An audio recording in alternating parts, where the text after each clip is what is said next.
தேனி மாவட்டம் அகமலை ஊராட்சியில் 300க்கும் மேற்பட்ட மலைவாழ் குடும்பங்களை வீடுகளை விட்டு வெளியேறச் சொல்லி வனத்துறை உத்தரவு பிறப்பித்துள்ளது. நாங்கள் பரம்பரையாக வாழும் நிலத்தை விட்டு வெளியேற மாட்டோம் என்று கண்ணீரோடு போராடி வருகிறார்கள் அப்பகுதி மக்கள்.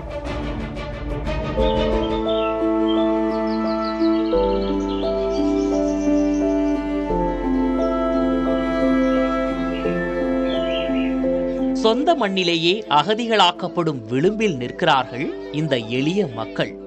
தேனி மாவட்டம் போடிநாயக்கனூர் தாலுகாவிற்குட்பட்ட அகமலை ஊராட்சியின் அண்ணாநகர், ஊரடி, ஊத்துக்காடு உள்ளிட்ட 10க்கும் மேற்பட்ட மலை கிராமங்கள் தான் இப்போது வனத்துறையின் கெடுபிடியால் தவித்து வருகின்றன.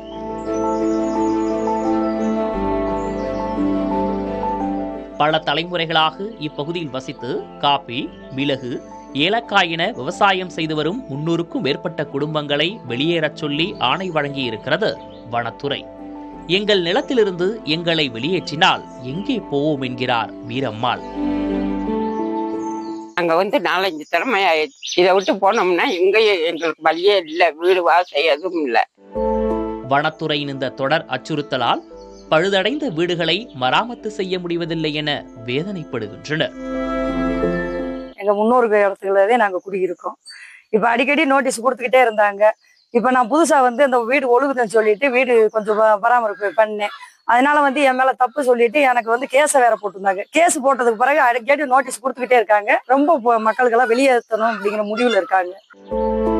10 ஆண்டுகளுக்கு முன்பே இப்பகுதி முழுவதும் வனத்துறைக்கு சொந்தமான நிலமாக வகைமாற்றம் செய்யப்பட்டு விட்டதாகவும் நீதிமன்ற உத்தரவின்படிதான் இந்த நடவடிக்கை எடுக்கப்படுவதாகவும் கூறுகிறார் தேனி வனச்சரக அதிகாரி சிவராம்.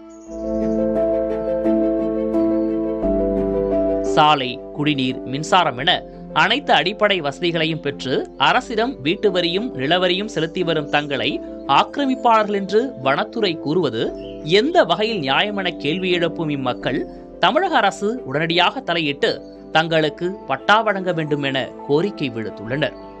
வனநிலங்கிறாங்க, எந்த நிலம் எங்களுக்கே தெரியல. இருக்கிறது பூராமே ரெவன்யூ ஃபாரஸ்ட் சொல்றாங்க. ரெவன்யூ நிலத்துக்குள்ளே நாங்கள் விவசாயம் பண்ணிக்கிட்டு இருக்கோம். ஜமீன் காலத்து நிலம், பாரம்பரியமா வாழ்ந்துகிட்டு இருக்க நிலம், ஃபாரஸ்ட் எது பட்டா எதுங்கிறது அவங்களே புரியாம பூரா ஃபாரஸ்ட் ஆக்கிரமிப்பாளர்னு எங்களை வெளியேற்றுறதுக்கு நோட்டீஸ் கொடுத்துக்கிட்டே இருக்கு. ஒவ்வொரு குடும்பமும் அப்பப்ப செத்து பிழைச்சிக்கிட்டு இருக்காங்க. இன்னைக்கு இல்லை நாளைக்கு இல்லை, இன்னைக்கு என்ன செய்ய நாளைக்கு என்ன செய்ய, வனத்துறை என்ன பண்ண போகுது ஏது பண்ண போகுதுன்னு இதை எங்களை மிரட்டிக்கிட்டே இருக்காங்க. இங்க வாழ்றதுக்கு எங்களால் முடியல. படிக்காத மக்கள் பூராமே மலையில வாழக்கூடிய மலை மக்களை வாழ வைக்கிறதுக்கு மலைவாழ் மக்களுக்கு இந்த அரசு கவனத்துல கொண்டு வந்து எங்களுக்கு நல்ல தீர்ப்பு வழங்கி கொண்டு வரணும். தலைமுறை நிலமா வனத்துறை சட்டமா என்ற விவாதத்தில் மலை கிராம மக்களின் எதிர்காலம் கேள்விக்குறியாகி உள்ளது. தங்கள் வாழ்வாதாரத்தை அரசு உறுதி செய்ய வேண்டும் என்ற எதிர்பார்ப்பில் காத்திருக்கின்றனர் இம்மக்கள். புதிய தலைமுறைக்காக செய்தியாளர் அருளானந்தம்.